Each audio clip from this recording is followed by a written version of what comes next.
Hi, welcome. You're listening to Beyond the Front Door podcast with Lindee and Rhea at Peak Properties.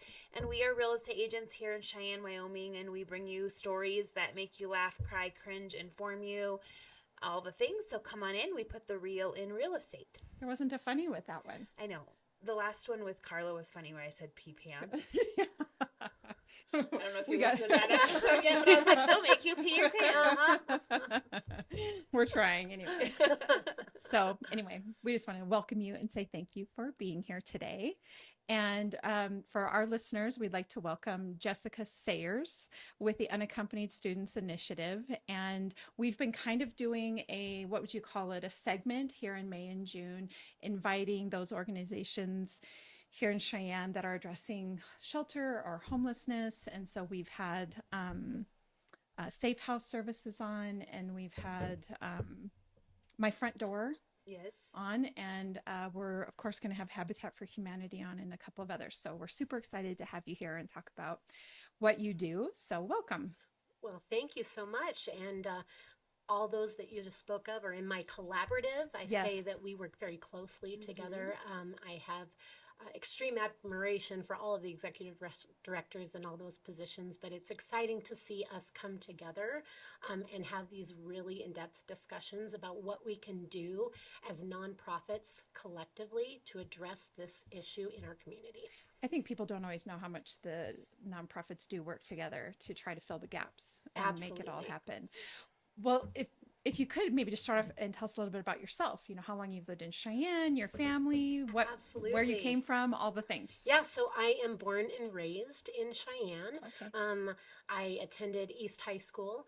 My parents divorced at a period of time, and I lived in Omaha, Nebraska, and then came back and graduated from here. Okay. I owned a farm and ranch business with my ex-husband for many, many years and lived in the Pine Bluffs area, and then moved back here. Sure. Was a single mom and worked for a dentist here in town, and was really lucky enough to have support systems in place so that I could really focus on my kids. And then as they got older, I was like, oh, I need to kind of reestablish things, Yeah. Figure out what I want to do when you grow up. So right? I went back to school. And I also owned a tanning salon, actually. If anyone knows the Sunlight Get Hot tanning salon. Oh, yes. I went there when I first moved to Cheyenne. I lived close by there. So I owned those for a while, and we had a couple locations. When it was by Blockbuster? Yes. Blockbuster. That's true. Yes. So that's kind of what started my desire to work with youth. I just had a connection with them, and really enjoyed employing those young girls and kind of mentoring them a little bit. Yes. And then I guess my kids got old enough, and I decided to go back to school, and social work was a huge draw for me. And then I went to work for the school district as a McKinney-Vento liaison, which is a federal program that helps with homelessness in the school districts. Okay. And I was like, oh, this is my place. I love this work. Oh. And that is how I got introduced to the Unaccompanied Students Initiative. And I actually referred kids from the school district into this program if they met the criteria. And once the executive director position came open, I was like, oh, I have my business kind of experience along with the social work component, and it kind of was a marriage of a perfect job for me. So I went and interviewed and was lucky enough to get the position. So I'm fairly new. I'm fairly new in the nonprofit sector. Okay. But I couldn't be happier about where I'm at, and I really feel like we're making an impact, and really that's what it's about. Yeah. Well, that's quite a journey. Yeah. And absolutely the small business aspect and how that plays you in help in the nonprofit that will world. definitely help you. Absolutely. It really, truly does. It really, truly does. You and I have an opposite story. I've spent most of my career in the nonprofit world and am now in the small business world. And so it's I think making the leap from one to the other, there's some adjustments that have to be made. There's some real differences there. Absolutely. Absolutely. But both are rewarding. And I think what it sounds like to me is it really comes down to helping people. That's what you want to do, right? I would agree. Yes, Yes. my Yep. my husband currently and I have 6 teenagers collectively. Oh my gosh. Some are at dad's, some are at mom's, some, Sure. they're kind of all over the place. But so I tell everyone that I get to work with youth all day and then I come home to youth. youth. So on most days it's wonderful, some days it's hard. Sure. But what it really does is it makes me realize the importance of our youth, that they are our future, Mhm. and that we have to invest in them. And if we don't show them the way, no one else will. And Yep. so I think anyone can speak to the fact that we talk a lot about what our youth are not getting to be successful in the future. And when you really talk about youth that aren't given their basic needs and those aren't being met, Mhm. we need to really stop and think about that and how that's going to affect our society long term. Yes. Yeah. And we talk about this a lot, right, in the nonprofit world, that homelessness isn't a standalone issue, or literacy is not a standalone issue, or hunger is not a standalone issue. They all kind of go hand in hand with each other. And if one thing, if you have a young person going to school and they're hungry, they're not going to be as likely to learn, right? Or if they're going home and are facing poverty or violence or any of those things, I mean, it really comes down to their main focus is on survival. Yes. And not on thriving and moving forward in the world. So true. So true. So we had Safe House Services on, and that was about domestic violence primarily, or people that are victims of violence. And then we had My Front Door that was on, and that was more about what I would say Education. education. And correct me if I'm wrong, what either of you think, but that is a little bit of overcoming some generational cycles. If you've never been, if you always lived in an apartment or a mobile home and never lived in a stick-built home, then how do you know what it takes to make that happen? Or do you have the support, like you say, or the parents that are going to help walk you through that? So My Front Door kind of steps in and helps you, get your debt under control and, make the, and it sounded like, for the most part, it's about an 18-month, if you can, how do you want to say it, get started and you meet with the person and you learn what all needs to be done, stick to your goals. Yep. And so your program is about youth specifically that are facing homelessness. Correct. So what, you've told us kind of broad stroke what youth are facing, but I guess I'm wondering if you just tell us a little bit about your program then, what you do. Sure. Well, so our mission is to provide a safe and stable home to develop sustainable independence for students ages 16 to 20 experiencing homelessness. So the unique thing about Unaccompanied Student Initiative is we are not only a shelter, but we're a program within a shelter. And so I really love the fact that we can meet students where they're at. When we have a referral, oftentimes we go and we sit down and we explain to the student what our program is, what it does, and we give them the opportunity to ask us questions. And it's very interesting, those questions that we get. But I will say that we, like many of the nonprofits you were talking about, our vision is to stop that intergenerational cycle of homelessness, of trauma, just to really be an impact, to make those changes. And in order to do that, again, we have to make sure that those basic needs are met for these students. And so that's when we come into play. We have a house. It's not like a group home setting. I would say that each student has their own room, but we do have a common place where they cook and they have TV and everything. And you would be surprised at how many of these students have never lived in a house before.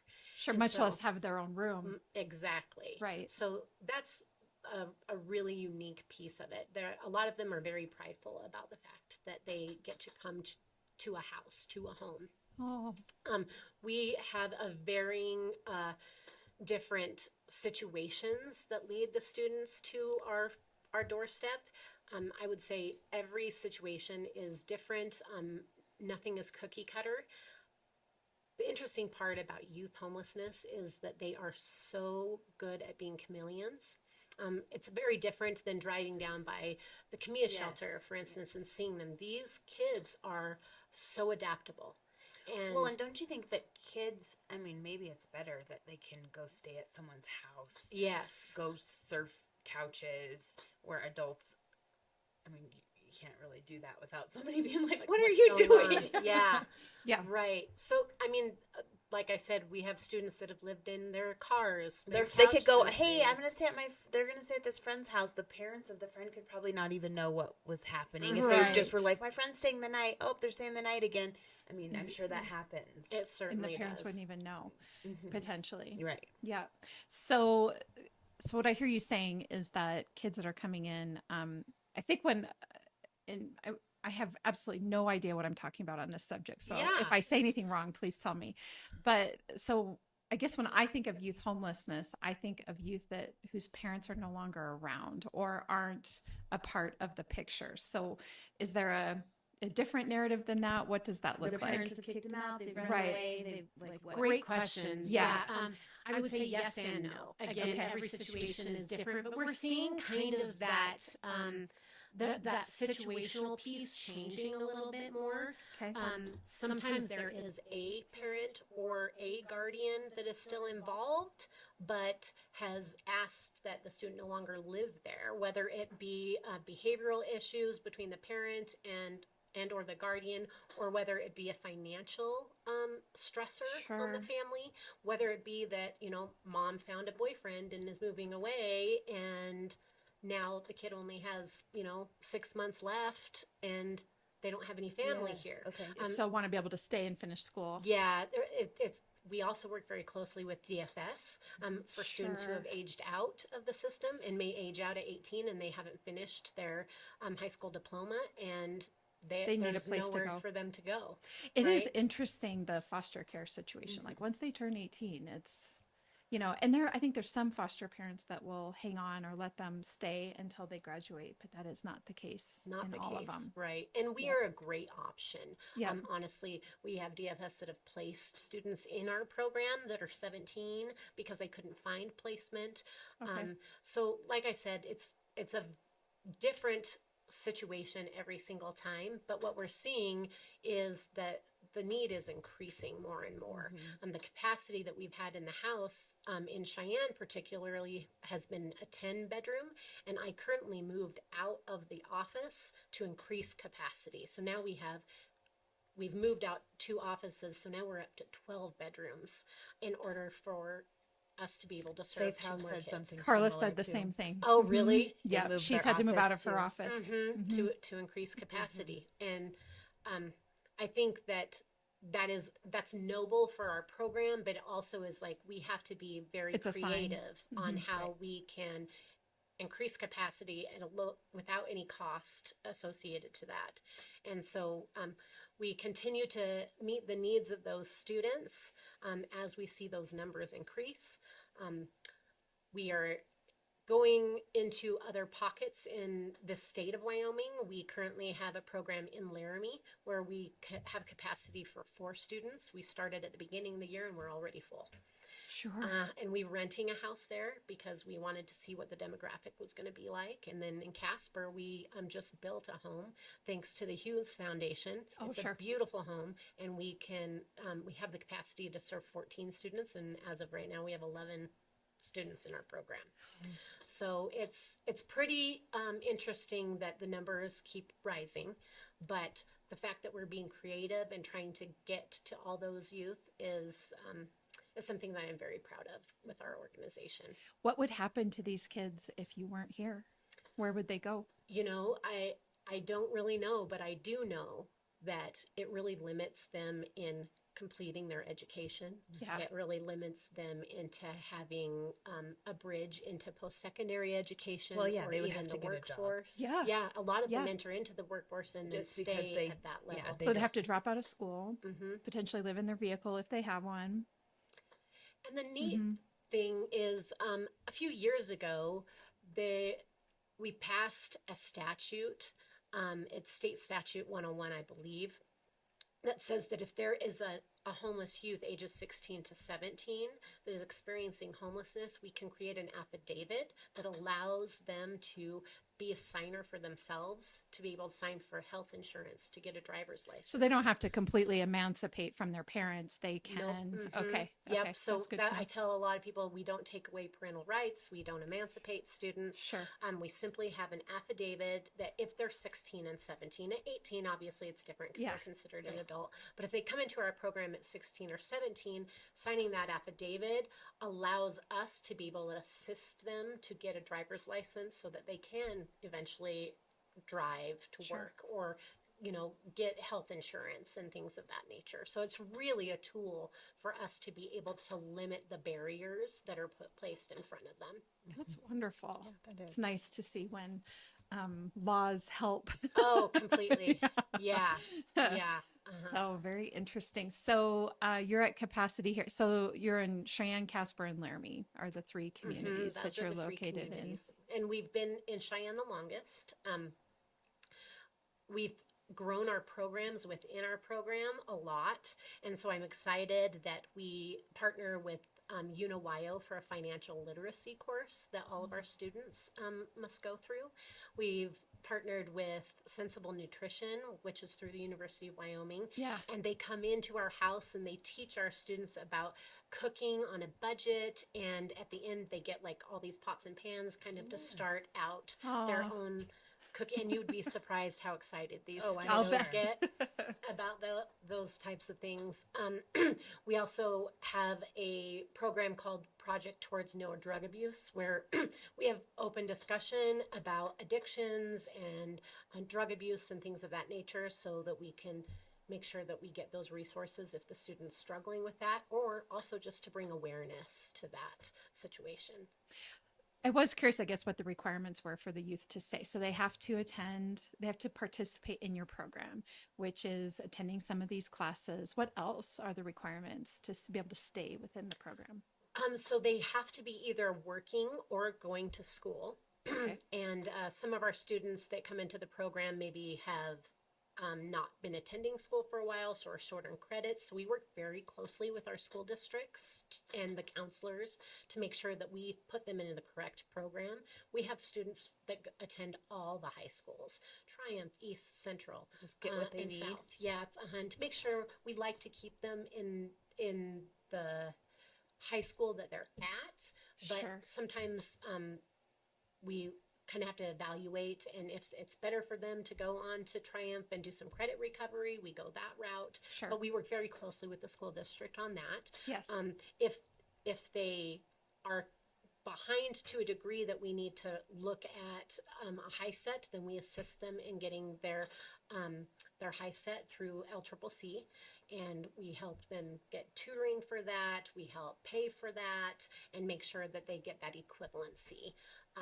We have some students that are full-time students and don't work. We have some students that work and go to school, and we have Sure. some students that are just in the workforce currently right now. Okay. And we do a transitional meetings with them on occasion.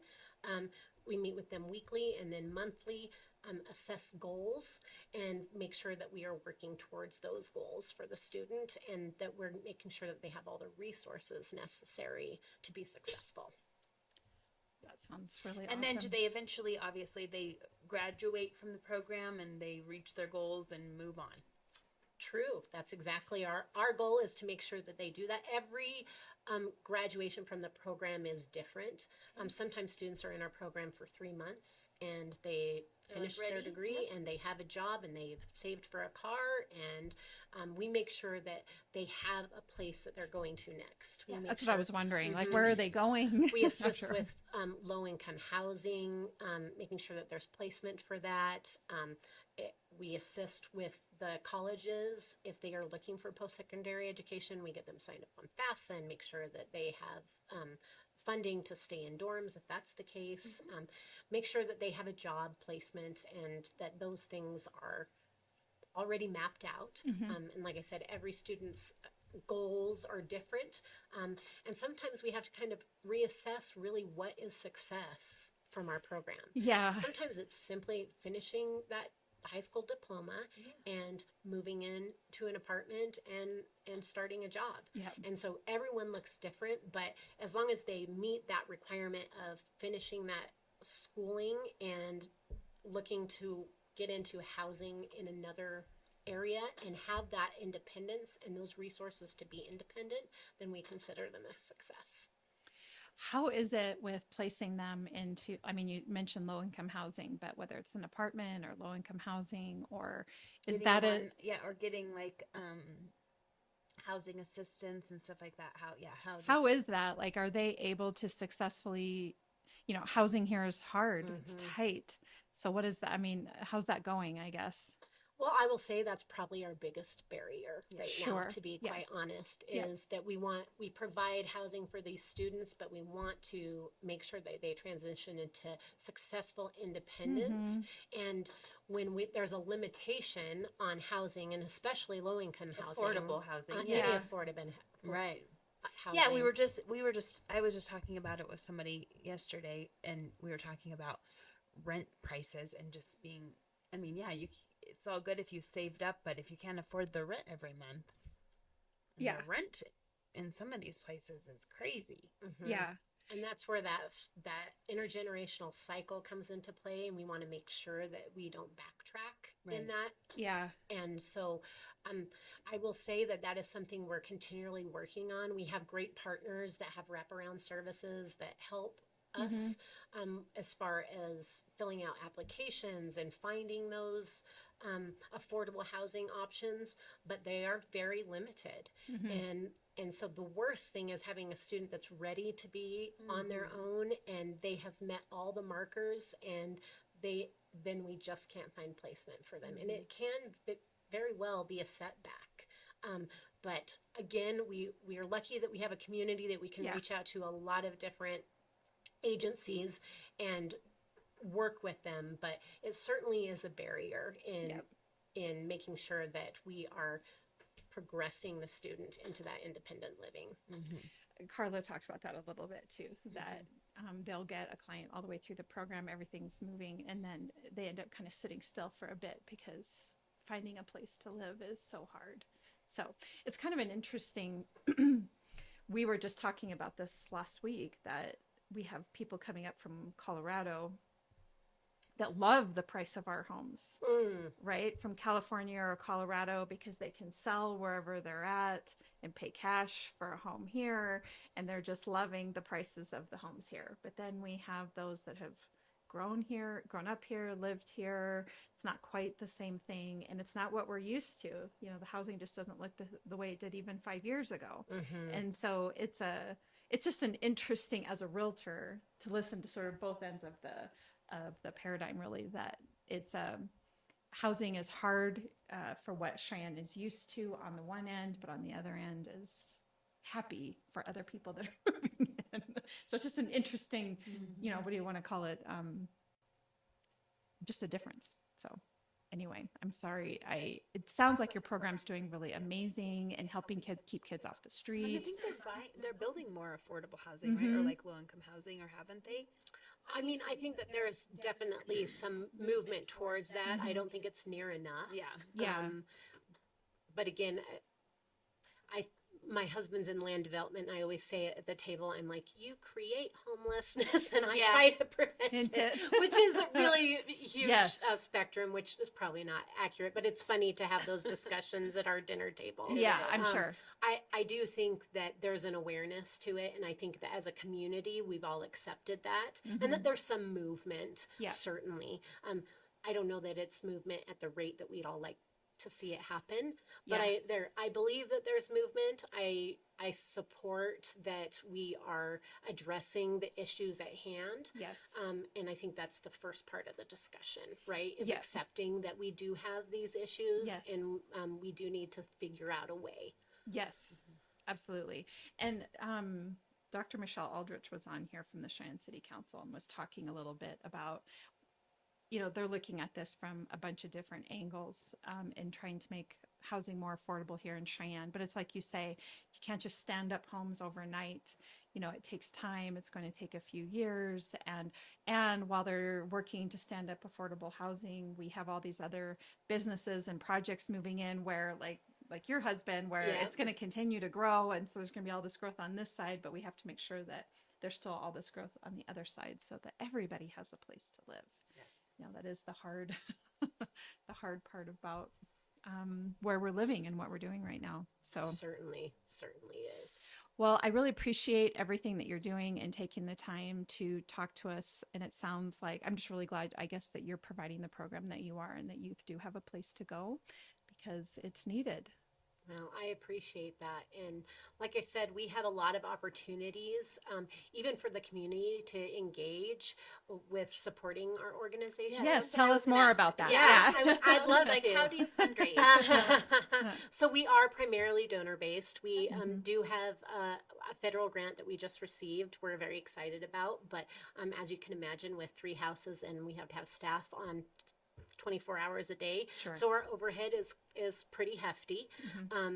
But we are having our first statewide 5K in all 3 locations on the 29th of June. Okay. And so if you're interested in walk, pushing a baby stroller, running, skipping, jumping, and being part of our 5K to support our youth homelessness in the state of Wyoming, I would encourage you to go on our website and register your friends and family to do that in support of the Unaccompanied Student Initiative. So we are doing it in Casper, Cheyenne, and in Laramie all on the same day. So we're That's really pretty cool. excited about that.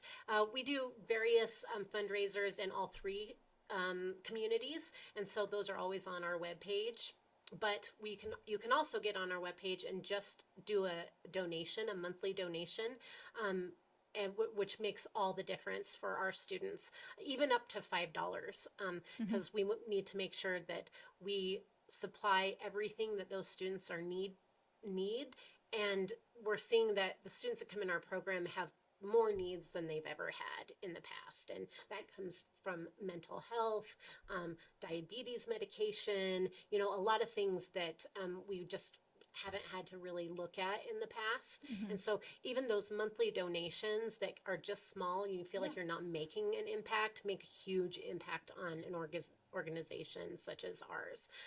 We also have volunteer opportunities. We have a organization here in town that collectively get together and they cook a meal for our students, and then they bring it over once a week because our students are required to cook. And so when they know they have a cook night off, they get super excited because they love the home cooked meals. Well, I would get super excited about that too. Can I get added to that list? They get very excited about that. Yeah. We also have organizations here in town that have come together and said that they wanted to support our kids when they graduate. And so we have an insurance company that always throws the graduation party for our students, which is pretty cool. Oh. We also have the opportunity for you to support a kiddo on their birthday, just to do wondering about something that. special on their birthday. And we try to do something that caters to each individual student, something special on that aspect. Or you can also support an outing for our students. This year we are doing equine therapy over the summer with our students. Oh. We just did actually we're doing it this Saturday, a Mentors Day barbecue, where we invite anyone that's had any connection to our students, whether it be through school or just mentorship in general, and we're throwing a barbecue for them in the Students Planet. And so we're excited to do that. But we have some neat little things that we do throughout the year. So different kinds of giving opportunities that people can be a part of. And they're kind of, what do you want to call it? Warm and fuzzy. You can feel good about what you're doing, Exactly. donating. Yeah. And it makes such an impact. And Yeah. like I said, to see our students and to see what they do is pretty phenomenal. We had a wonderful fundraiser up in Casper not too long ago, but with each large fundraiser we do, we give a scholarship to our students. And we gave a $3,000 scholarship to one of our students, Oh. and it has changed her life. She saved $500 of it, and the rest she invested. Now that is pretty impressive.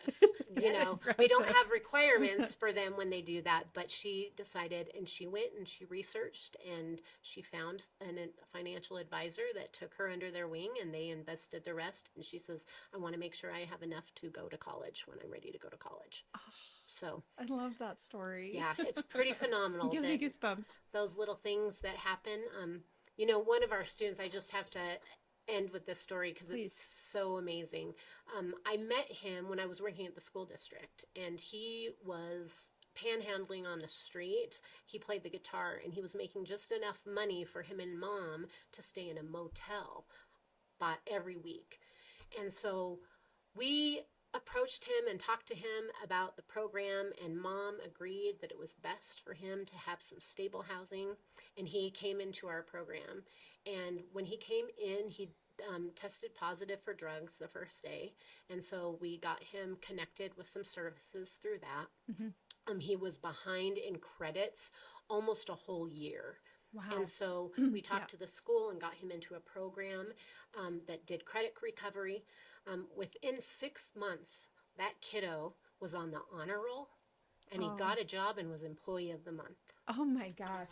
I love it. Yeah. I am. I'm tearing up. It's just the way that it is. Oh, good. Someone cried. We warn everybody. Yeah. And that's the reason, right, that we do what we do. Yeah. And who knows where his life would have been headed. He still has a relationship with mom. Him and mom go to lunch all the time together. And I see what he's done. And I see that is what we're doing. We are stopping that intergenerational cycle. And so. And shout out to mom. Shout out to mom. For letting him go. 100%. Right? That had to have been a very hard decision. I can't imagine. Yep. And so I just want to, give a huge shout out to her. She clearly. We're just going to cry today? No. Well, we just had a Mother's Day and all episode these, today. we had Mother's Day, and now all these kids graduating and all these sad moms. Yeah, I'm sure, It's right? Oh, I don't have any kids graduating. I'll cry that day. You're the first one, I think, to make us cry. So. Well, if I didn't make you laugh, I make you cry. So I'll take it. That's a great success story, and congratulations to him for turning his life around and doing what he did, and to his mom for letting him go and the whole thing. So it's huge. It is huge. It is huge. Is mom okay?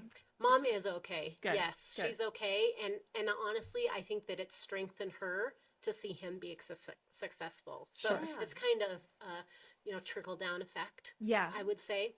And we have some amazing stories with our students. I could sit here all day and tell you, all these amazing things. But we have a student that was one of the first students in our program. Mm-hmm.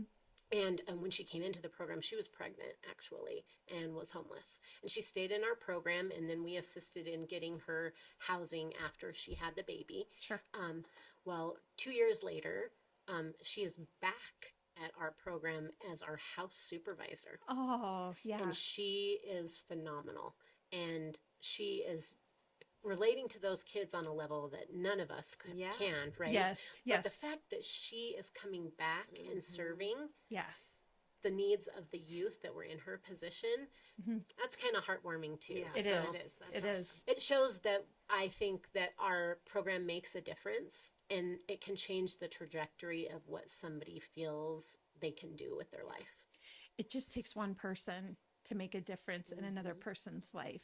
And so I'm a firm believer in that. And you guys are doing really great things. So thank you. Well, thank you for having me on. I think course. you guys have a great platform Thank to you. tell everyone about the amazing things. Cheyenne is a phenomenal community, and they step up when they need to step up. And so I'm very blessed to be a part of this community and to be a part of what we're doing. Well, that is, I think you've probably was her exact answered. My question. question always is, what is your favorite thing about Cheyenne? And so that is it. That is it. That Yep. when the need is there, then Cheyenne figures out how to do it, right? Yes. And Yep. I mean, we are kind of the poster child for the Unaccompanied Students Initiative. It originated here, and there were some very influential people that saw a need, and they made it happen. And I can't say enough about those people that start from the ground up to Yep. make a change. Yep. And you know, I can say all day, my staff is amazing, my kids are amazing, but really what's amazing is the people that trudge hard to make things like this happen, because it doesn't happen overnight. No. And now we're serving a big chunk of the state.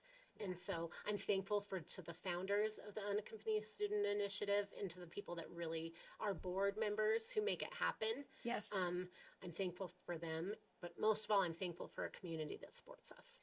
I love that. Yeah. Do you want to Yes, I'll ask you my question, which is completely off stop topic. it? What was talking about? We're going to shift gears from crying. do it. But maybe not. I don't know. I might know what you might say. Well, If you could buy property anywhere in the world, where would it be and why? I would probably buy property in every single county in the state of Wyoming. Build a house. we're going to start crying again. Make sure that these kids' needs are met. Yeah. And that we are not missing a single one of them. I love that. And of course, that's the answer. Yes, I would agree. If we could somebody do that? So, okay, if somebody is interested, if there's somebody out there that needs your services, or they want to donate or they want to volunteer, how can they find you? They can reach me on the website, or they can call me directly at 220-2391, area code 307. I'm happy to connect them with any of our program coordinators. But I will say that we do service the state. So if there is a kiddo in need that is up in Sheridan, we will make arrangements if they are willing to come to any of our locations and be in our program. Oh, okay. What's your website? What's the... I believe it's usinitiative.org. I have to look it up. Go ahead and look myself, it up. honestly, That's okay. Because yes, it is. I was right. Yay. Yay! usinitiative.org. Okay. And there is a click for each one of our locations that will take you directly to our program coordinator, or you can reach out to me directly, and I'm happy to make that connection. Awesome. Yes, thank you for coming. Yes, thank you for breaking history here on our podcast here today. So for those of us, thank you so much for coming on today. It was a pleasure to have you. Yes. And for all of our listeners, if you are interested in purchasing or selling real estate, of course, Lindee and I are realtors here at Peak Properties. You can find us at www.sellcheyenne.com, as well as all of our social media platforms. And of course, listen to Beyond the Front Door podcast on YouTube, as well as Spotify, Apple Podcasts, and iHeartRadio. And have a wonderful day. Yes, thank you for tuning in. Yes. So we need to get a picture of the three of us. Let's do it. Let's make sure we're on time.